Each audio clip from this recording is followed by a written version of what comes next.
العضلات ايه وكيفيه ادائه بطريقه صحيحه. يا شباب التمرين ده بيشغل ظهر ولا بيشغل رجل؟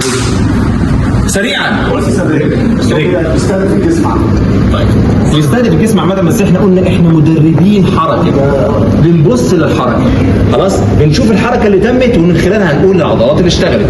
اول حاجه هنا هو نزل بالهيب عمل فليكشن، الهيب عمل فليكشن، فاللي عمل فليكشن هنا ايه؟ عضلات الجلوتس ماكسيمس، عضلات الالويه العظمى. رقم 2 عمل تاني للكوادرسيبس او للني، اللي عمل تاني للركبه هنا ايه؟ عضلات الكوادرسيبس.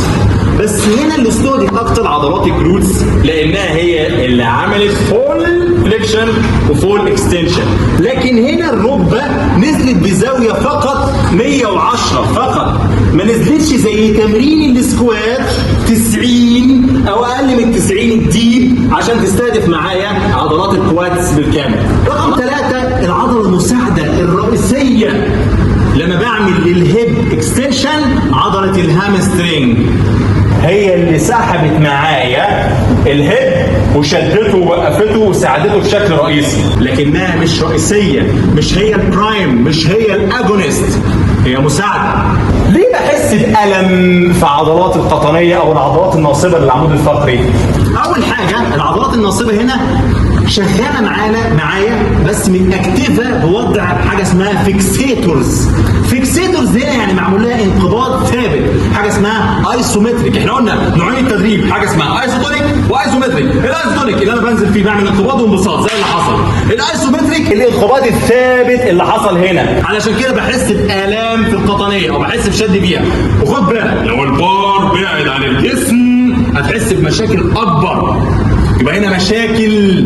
ليه؟ مفيش داعم للحوض حامي اسفل الظهر، فهو اسفل الظهر مشدود وبحس بيه ومعمول له انقباض ثابت علشان يحمي الحوض ويحمي اسفل الظهر ويربطهم ببعض كويس جدا ويسمح لك ان انت تتني الحوض وتفرده بشكل امن. عشان كده العضلات دي شاده. طريقه الاداء زي ما هنعمل كده بسرعه. بصوا يا شباب، لما بطلع لازم اعمل فول اكستنشن بالهيب، لازم الهيب يتشد، لازم الهيب والحركه دي تحصل، لازم الحركه دي تحصل، الهيب يتشد عشان عضلات الجلوس بالكامل تتشد، عشان قلنا ان هي مرتبطه بعظام سواء الاليم او السكرم او كوسكس. العظام دي لازم العظمه بتاعت الفخذ تشد العظام للاخر عشان العضله كلها تتاكتف معايا.